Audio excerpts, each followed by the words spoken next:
Calon Wakil Bupati Langkat nomor urut 2 Adli Tama Hidayat Sembiring bertemu masyarakat pesisir di Desa Kuala Gebang dan Desa Sangga 5, Kecamatan Gebang, Kabupaten Langkat, Sumatera Utara.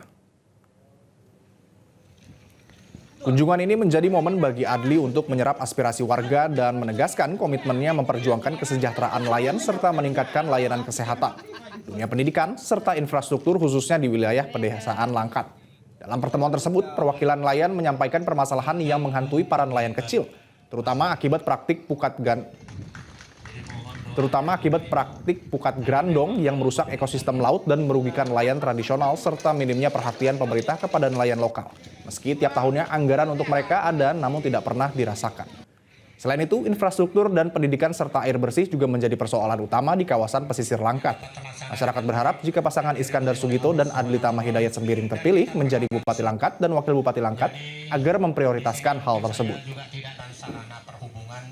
Dan sarana pendidikan terutama SD yang ada di kami mau tidak ada lagi daerah yang puluhan tahun tidak pernah merasakan aspal.